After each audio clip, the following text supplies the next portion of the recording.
찬송가 288장입니다.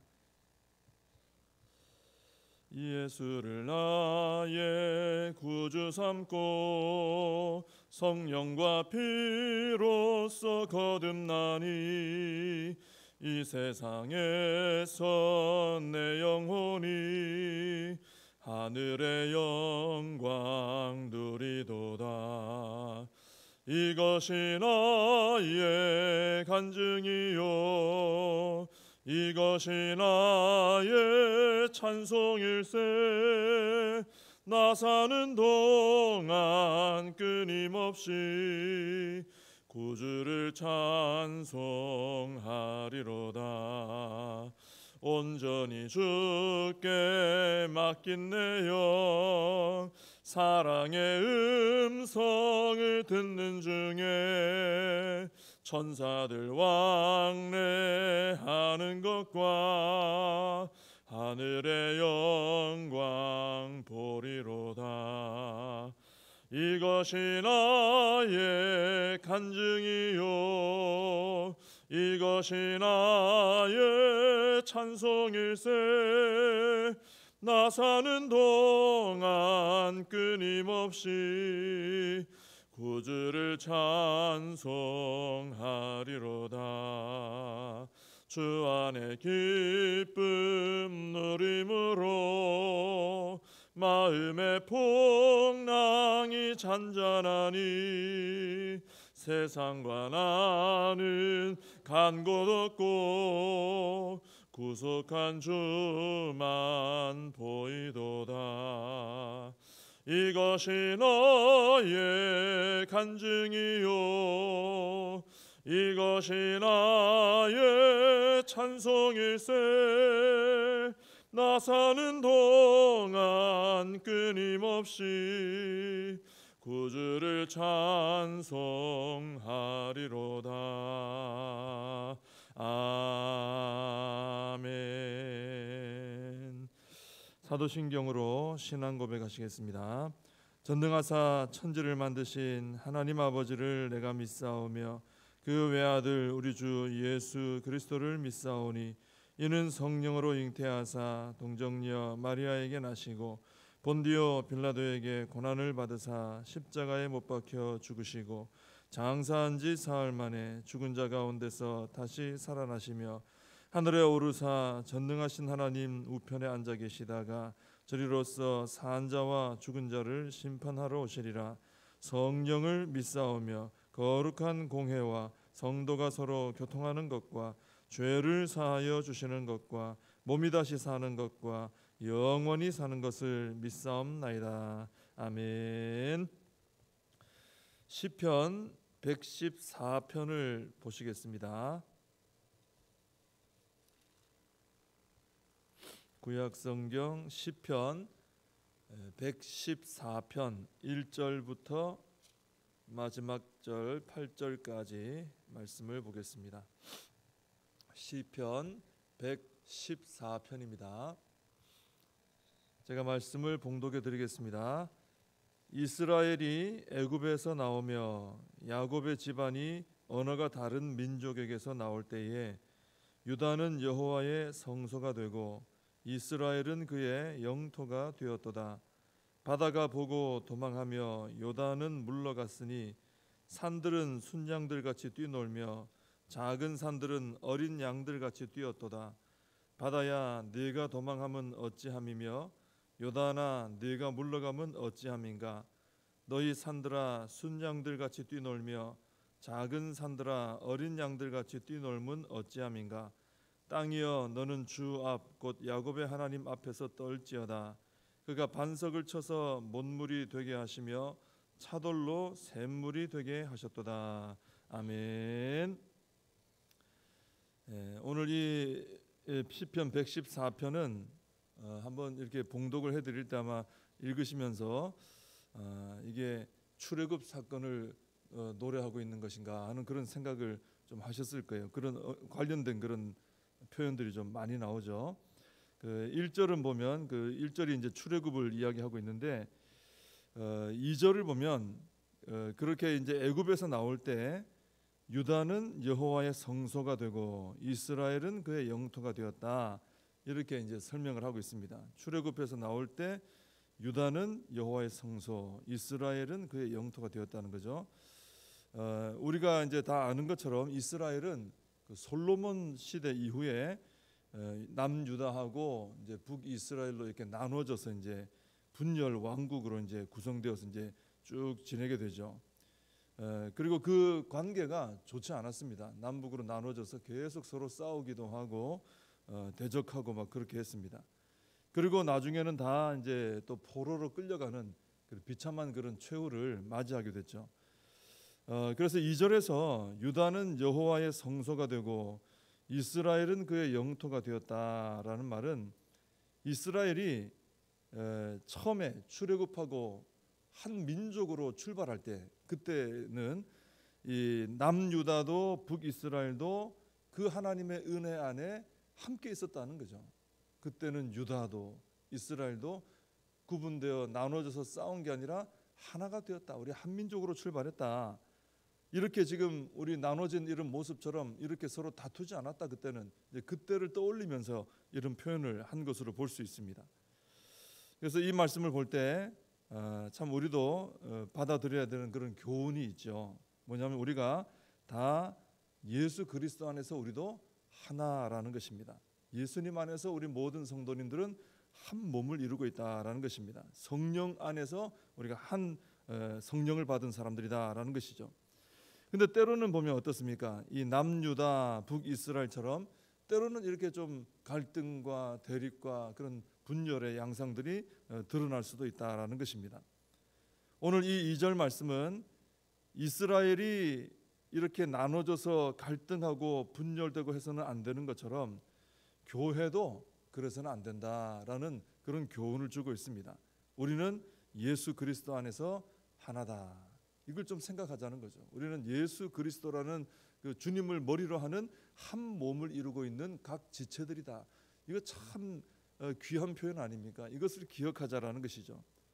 자, 우리가 한 몸이기 때문에 어떻게 해야 됩니까? 서로 사랑해야죠. 서로 협력하고 서로를 섬겨주고 서로 도움이 되어주는 이런 관계가 되어야 된다라는 것입니다.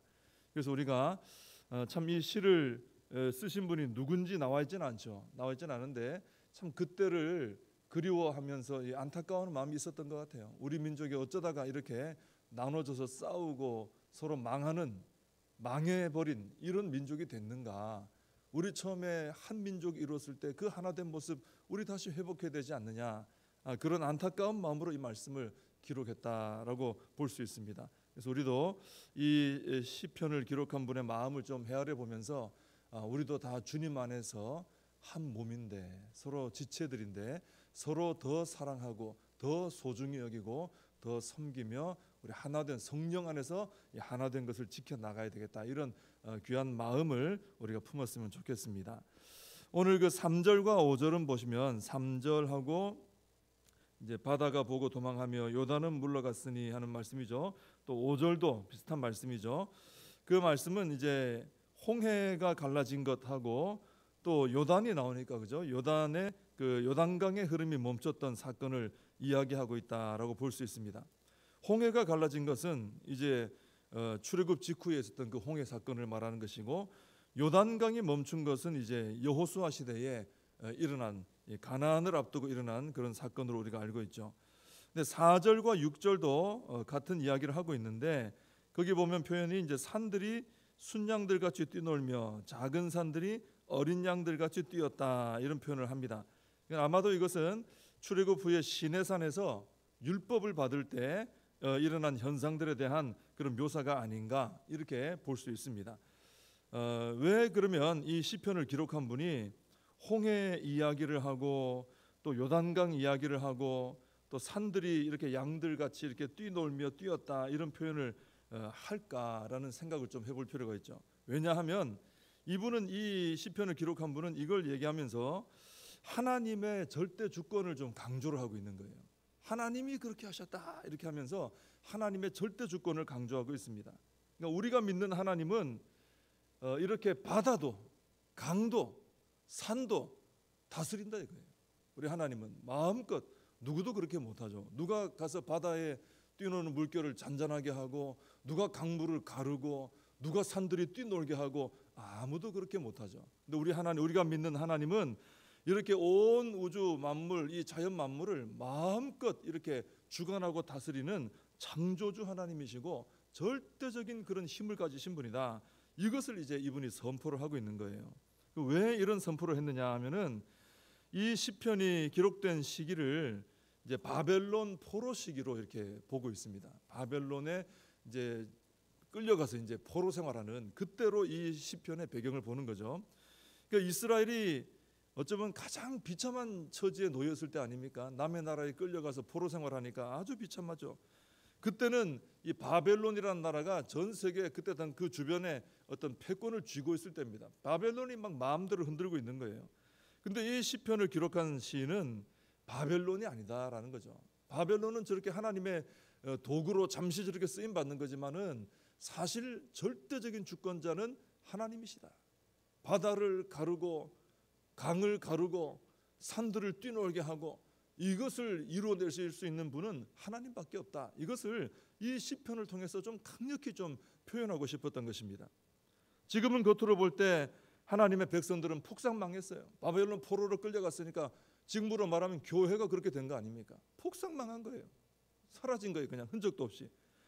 그리고 바벨론이 패권을 막 쥐고 있어요. 그러니까 하나님은 안 계신 것 같고 바벨론이 최고구나 이런 생각을 할 수 있는데 이 시인은 그걸 인정하지 않는 거죠. 아니다. 이건 하나님의 섭리 안에 일어난 사건이지 절대로 그렇지 않고 힘은 절대적인 힘은 하나님이 가지고 계시고 산과 바다와 강들을 움직이시는 우주 만물을 움직이시는 절대적인 주권자는 하나님이시다. 이것을 강조를 하고 있는 것입니다. 참 이것은 참 우리에게도 필요한 믿음이죠. 지금 우리도 우리 상황들을 볼 때 또 어떤 이 통계들 이제 코로나 시기에 한국 교회 통계 이런 거 해마다 이렇게 나오거든요. 근데 참 우리 마음이 아픈 그런 통계들이 많이 나와요. 굉장히 그 전체 지난 한 10년간인가 통계를 보면 한 200만 명 가까이가 교인이 줄어들었대요. 10년간 통계 우리 한국 전체 개신교를 볼 때 한 뭐 200만 가까이 되는 성도가 줄어들었다는 거예요. 참 이것은 우리 마음이 아픈 일이죠. 이걸 보고 누구도 충격 안 받을 사람은 없습니다. 너무나 마음이 아프죠. 또 이 코로나를 통해서 이 참 많은 성도님들이 흔들리고 있고 또 하나님 앞에 기본적인 예배 생활도 지금 참 어려운 그런 분들도 있고 또 믿음이 막 흔들리는 이런 경우들이 참 많이 일어나고 있습니다. 여러분 그런데도 오늘 이 말씀이 우리에게 힘을 주는 거예요. 그럴지라도 지금도 이 역사를 주관하시고 우주 만물을 다스리시는 절대 주권은 하나님께 있으니까 이 어려운 때라 할지라도 우리가 하나님을 바라보고 하나님을 의지하고 하나님께 믿음으로 나아가 하나님을 찬양하고 선포하면서 우리는 이겨내야 된다. 그 하나님을 바라보자. 그렇게 우리에게 아주 이 근본적인 믿음의 어떤 문제를 다루면서 하나님을 잃어버리지 말고 그 하나님을 바라보면 회복된다는 말씀을 주고 있는 것입니다. 그래서 우리는 뭐 개인적인 문제도 있을 수 있고요. 지금 오늘날 교회에 이런 어려움도 있을 것이고 여러 가지 문제가 있겠지만 우리가 그 문제들 앞에 두려워하지 말고 우리가 다시 절대적인 주권자 되시는 하나님을 바라보는 눈을 회복하고 그 하나님을 믿고 그 하나님을 선포하며 나아가면서 개인의 신앙도 회복하고 교회도 회복하고 또 하나님의 영광을 드러내는 우리가 되어야 할 줄로 믿습니다. 7절에서 보면은 땅이여 너는 주 앞 곧 야곱의 하나님 앞에서 떨지어다 그랬습니다.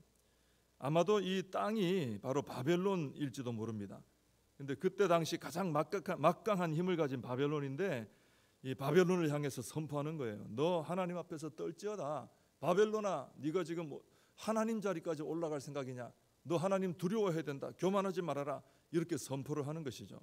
근데 우리도 어떤 교만한 어떤 모습이 있는 것이 있다면 이런 선포를 해야 됩니다. 내 안에서도 교만함이 나타날 수 있어요. 그때는 우리가 선포해야죠. 너 하나님 앞에 교만하지 말아라. 하나님 앞에 겸손하자. 왜 이렇게 교만해지느냐? 자신을 향해서도 선포하고 또 세상을 향해서도 세상아 하나님 앞에 교만하지 말지어다 하고 선포할 수 있어야 되고 우리 스스로를 향해서 그렇게 교만에 대해서도 선포할 줄 아는 그런 우리의 믿음이 되어야 된다라는 것입니다. 어느 것도 하나님 앞에 교만한 모습으로 설 수 없기 때문에 우리가 교만한 모습이 있을 때는 하나님의 이름 앞에 두려워하며 떨지어다 하고 겸손한 태도를 가지는 것이 필요하다 하는 것입니다. 마지막으로 8절에서 보면은 하나님은 반석을 쳐서 못물이 되게 하시고 차돌로 샘물이 되게 하시는 분이다, 이렇게 말씀이 나옵니다. 사실 반석을 치고 차돌을 어떻게 친다고 해서 그게 물이 되지는 않죠. 그건 불가능한 일이죠. 아무리 쳐도 안 됩니다. 그런데 어떻습니까? 하나님은 되게 하시잖아요, 그죠? 하나님은 광야에서 반석을 쳐서 물이 나오게 하시는 그런 하나님이십니다. 반석을 쳐서 물이 되게 하시고 차돌로 샘물이 되게 하시는 분. 우리 하나님은 이렇게 놀라우신 능력의 하나님, 기적의 하나님이시다라는 것입니다. 그렇기 때문에 우리는 참 이 여러 가지 문제들 때문에 불가능하다, 안 되겠다, 그죠? 좌절이 되고 낙심이 되고 더 이상 어떻게 해볼 소망이 없다, 이런 마음이 들 때 그때 우리가 해야 될 것은 유일한 소망은 하나님밖에 없다, 그죠? 그래, 맞아, 하나님밖에 없다. 하나님만 우리가 의지할 수 있는 분이구나. 그렇구나. 내가 다른 데 소망을 두고 다른 데 눈을 돌렸구나. 내가 다시금 하나님을 바라봐야지. 아마 이 시편의 기자도 이런 시를 쓴 것이 그 어려운 형편 속에서 다른 걸 바라보지 않고 하나님을 묵상했던 거예요. 하나님을 바라보고 하나님을 묵상하니까 거기서 답이 나왔기 때문에 이런 시편을 쓴 것입니다. 우리 지금 절망적이지만 하나님 바라볼 때 나는 이런 소망을 가졌습니다, 간증하면서 이 시편을 기록하고 우리 하나님 바라봅시다 한 것이죠.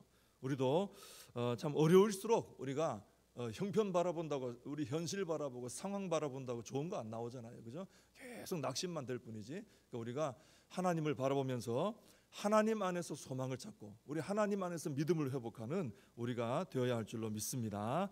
기도하겠습니다. 하나님 아버지, 저희들이 늘 바라보고 묵상하고 붙들어야 될 분은 오직 하나님뿐이신 줄로 믿습니다. 하나님 아버지, 개인적으로도 참 어려운 형편에 놓여 있을 때도 있고 교회적으로도 하나님 어려운 형편에 놓일 때도 있고 또 한국교회 전체적으로 볼 때도 참 어려운 지경에 놓여 있을 때도 있습니다. 하나님, 그러나 그럴 때마다 저희들이 다시금 돌아가 엎드려야 할 것은 십자가 아래이고 우리 하나님을 바라보고 하나님을 묵상하며 그 안에서 다시금 소망을 품고 그 안에서 믿음을 회복하고 우리가 하나님을 바라보고 나아갈 때 거기에서 생명의 역사가 일어남을 알고 하나님 앞으로 나아가는 저희들이 되어야 할 줄로 믿습니다. 더욱더 하나님을 간절히 바라보며 이 시편을 기록한 이 기록자처럼 저희들도 다시금 소망을 회복하고 믿음을 회복할 수 있도록 축복하여 주시옵소서. 예수님의 이름으로 기도하옵나이다. 아멘. 주님 가르쳐주신 기도로 예배를 마칩니다. 하늘에 계신 우리 아버지여, 이름이 거룩히 여김을 받으시오며 나라의 임하옵시며 뜻이 하늘에서 이룬 것 같이 땅에서도 이루어지이다. 오늘날 우리에게 일용할 양식을 주옵시고 우리가 우리에게 죄진 자를 사하여 준 것 같이 우리 죄를 사하여 주옵시고 우리를 시험에 들게 하지 마옵시고 다만 악에서 구하옵소서. 대개 나라와 권세와 영광이 아버지께 영원히 있사옵나이다. 아멘. 오늘 말씀 붙들고 함께 기도하시고 우리 나라와 민족을 위해서 또 우리 교회를 위해서 우리 다음 세대 위해서 기도해 주시고 사명을 붙들고 또 대신방을 위해서 기도해 주시기 바랍니다.